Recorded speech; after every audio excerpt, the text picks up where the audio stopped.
5 दिवस झाले आंदोलनाला बसलेले आहेत. काही समस्या नाही. आपण मांजरीचं जे उपोषण चालू आहे म्हणजे विद्यार्थ्यांचा जो जी आर आला, तो शासन निर्णय काढला सरकारने 5 तारखेला आणि 14 तारखेला, त्याचा जाहीर निषेध आपण विद्यार्थी म्हणून करतो इथे. मांजरीचं उपोषण त्यासाठी चाललेलं आहे, तो रद्द पण झाला. पण इथल्या ज्या स्थानिक मागण्या आहेत, मुलांच्या घोडेगाव वसतिगृह असेल, मनसर असेल, जुन्नर असेल, ओतूर असेल, मनसरचं वसतिगृह, मुलींचं वसतिगृह असेल, साधा प्रश्न आहे सर त्यांचा, की पाणी भेटत नाही, पाणी प्यायला नाही. मुलं तिकडं सकाळी नाश्ता करतात ते, आणि इथं पाणी प्यायला येतात. पिण्याचं पाणी या प्रशासनाला देता येत नाहीये त्यांना. पाईपलाईन फुटलीचं कारण देतात. ते महिना महिना 2-2 महिने पाईपलाईन दुरुस्तीसाठी लावतात हे.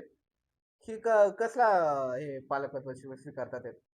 वसतिगृहाच्या बिल्डिंग्स त्यांना प्रायव्हेट आता जुन्नरच्या वसतिगृहाचा प्रश्न आहे. मुलांनी गेल्या वर्षी जास्त ऍडमिशन झाले होते म्हणून मुलांची सरकारी बिल्डिंग मुलींना देण्यात आली. त्यांना असं आश्वासन दिलं की पुढच्या वर्षी तुम्हाला गव्हर्नमेंट बिल्डिंग भेटेल. पण त्याचा पण प्रस्ताव अजून आता ते तिकडे शिफ्ट करायला मागत नाही आणि प्रस्ताव पण पाठवत नाहीयेत. 3 बिल्डिंग आहेत मुलांचे, 300-400 पोरं राहतात तिथं 3-3 वेगळ्या बिल्डिंग मध्ये. त्यांच्यामध्ये एका बिल्डिंग मध्ये फक्त जेवण बनतंय आणि बाकीच्या मुलांना तिकडे जेवायला जायला लागते. एक म्हणजे दररोज सकाळचा नाश्ता, दुपारचं जेवण, संध्याकाळचं जेवण, 2 बिल्डिंग मधली मुलं एका बिल्डिंग मध्ये जेवायला जातात हे. आणि किती वेळा म्हणजे त्याच्यासाठी ये-जा करत असतात हे. हा म्हणजे जुन्नरचा प्रश्न आहे. ओतूरच्या मुलींचा प्रश्न आहे, त्यांचा पण बिल्डिंगचा प्रश्न आहे.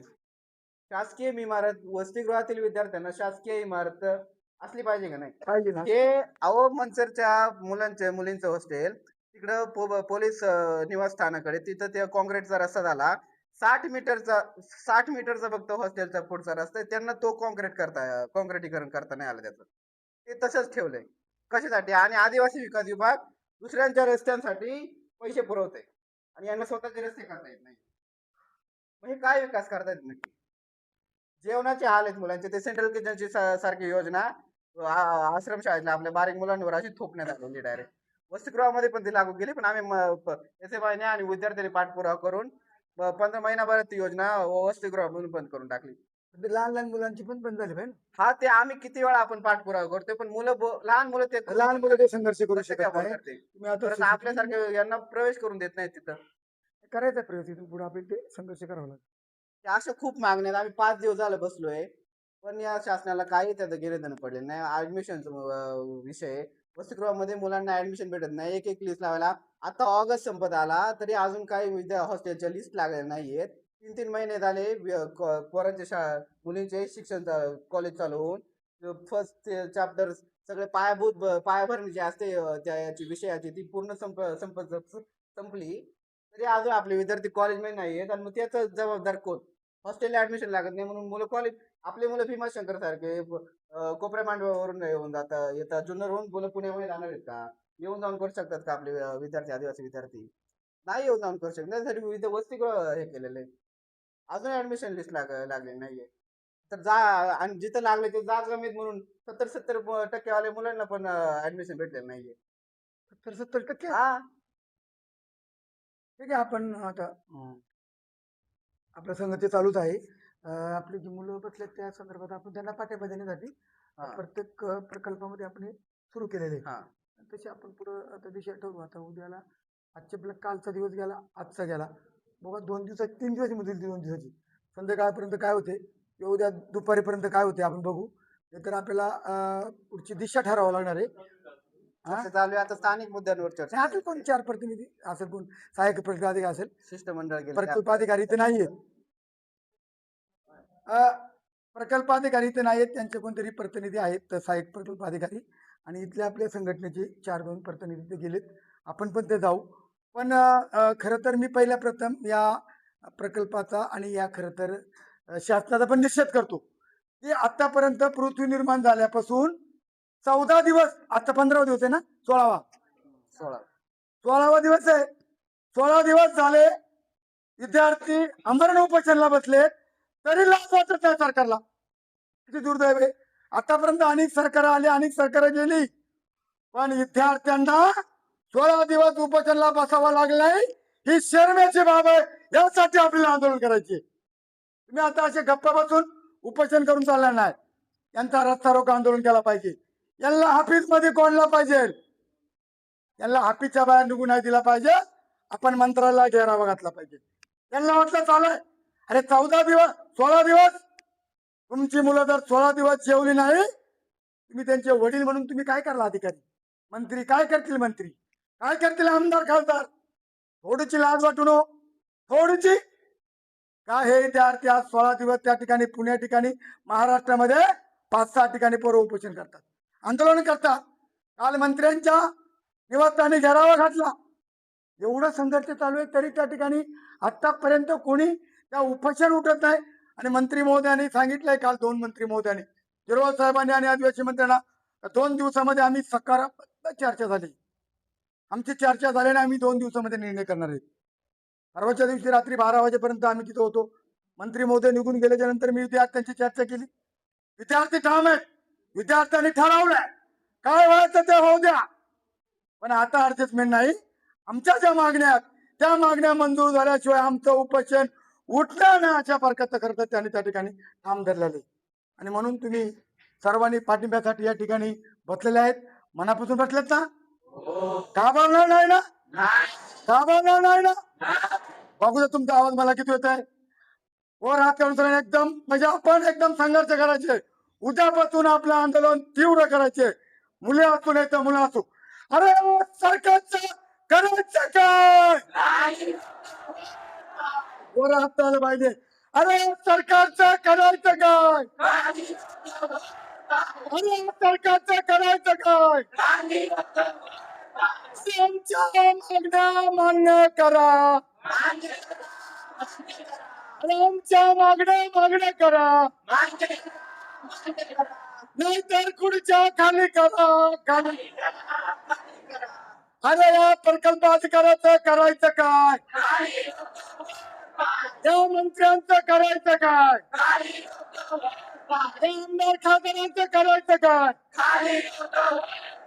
अत्यंत आपल्या भावना तीव्र झाल्या पाहिजेत. 2 दिवसाची मुदत आदिवासी मंत्री आणि कॅबिनेट मंत्री गिरवाल साहेब यांनी आपल्याला दिली होती. आणि त्या 2 दिवसाच्या मुदत आज संपणार आहे आणि उद्या 3रा दिवस लागणार आहे. उद्याला येऊन त्या मंत्री महोदयाने त्या ठिकाणी ते उपोषण उठवलं पाहिजे आणि आपल्या 1 ते काय असतील त्या मागण्या मान्य केल्या पाहिजे, अशी आपली मागणी आहे. मुख्यमंत्र्यांना सुद्धा माझा विचार आहे, मुख्यमंत्री सुद्धा त्या ठिकाणी आला पाहिजे. जसं खर तर दिल्लीला जंतर मंतर झालं, जंतर मंतर जरी करण्याची वेळ आली तरी चालेल, परंतु आता आपण मागे हटायचं, मागे हटायचं, मागे हटायचं. त्याच्यासाठी आज आणि कालचा आणि आजचा दिवस गेलाय. उद्यापासून जर येणे उद्या आपला निर्णय उठवला नाही, उपोषण उठवलं नाही, आपल्या मागण्या जर मान्य केल्या नाही, तर माझ्या सकट उद्यापासून रस्त्यावरती उतरण्याची ताकद या आदिवासी वादळ तुमच्या पाठीची भक्कमपणे उभा, अशा प्रकारची या ठिकाणी मी तुम्हाला घोषणा करतो. तशी माझी मुलं तुम्ही माझे मुलं आहेत.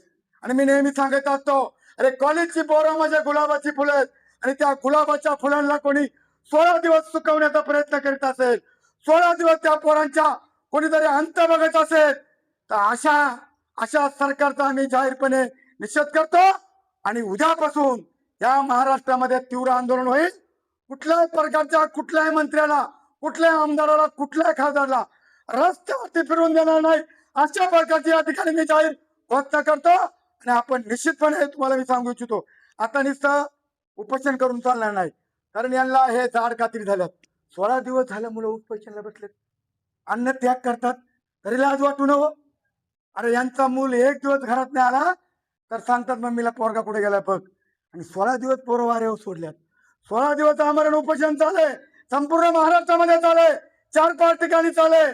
आणि अशा प्रकारचा निर्लज्जपणा कोणी करणार असेल त्यांना सुट्टी नाही, त्यांना सुट्टी, त्यांना सुट्टी, त्यांना सुट्टी. उद्यापासून आपण आपलं आंदोलन तीव्र करूया. मी आता कोण ते त्यांचे आहेत सहाय्यक प्रकल्प अधिकारी कोणी बघतो, आपल्या शिष्टमंडळ तिथे गेले. परंतु मी देवराम लांडे, जिल्हा परिषद माजी अध्यक्ष आणि आदिवासी वादळ, हे आदिवासी वादळ हे तुमच्या पाठीची भक्कमपणे उभा आहे. पुण्याच्या आंदोलनाला सुद्धा मी 3 वेळा तिथे गेलेलो आहे.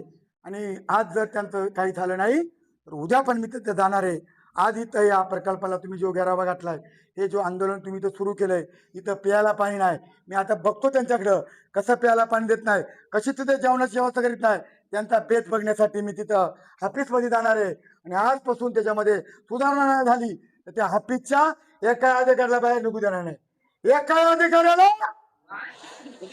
एका अधिकाऱ्याला एका अधिकाऱ्याला उद्याच कुलूप ठोकतो. तुमची फक्त आज गैरसोय करू द्या. मला फक्त फोन करून सांगा. माझा नंबर आहे, लय सोपं आहे, 9011317272. माझा नंबर आहे 7272 आहे आणि गडी 7272 आहे. मला कधी फोन करा. निश्चितपणे तुम्ही या मुलांना इथं आहात, त्यांची मुलं, ही मुलं आज इथं मच्छर आहे, काय जाळे, इथं लाईट नाही, काय नाही. मगाशी एका माझ्या कन्याने सांगितलं, अत्यंत धाडसानं बोलली, बाई तुझं स्वागत आहे आणि म्हणून घाबरू नका. आपल्या योजना हक्काच्या, आपल्या योजना हक्काच्या, आपल्या योजना हक्काच्या, शिक्षण आपल्या हक्काचं, शिक्षण आपल्या हक्काचं, शिक्षण आपल्या हक्काचं. डॉक्टर बाबासाहेब आंबेडकरांनी घटना लिहिल्या, ती घटना बदलण्याचा अधिकार कुणालाच नाहीये.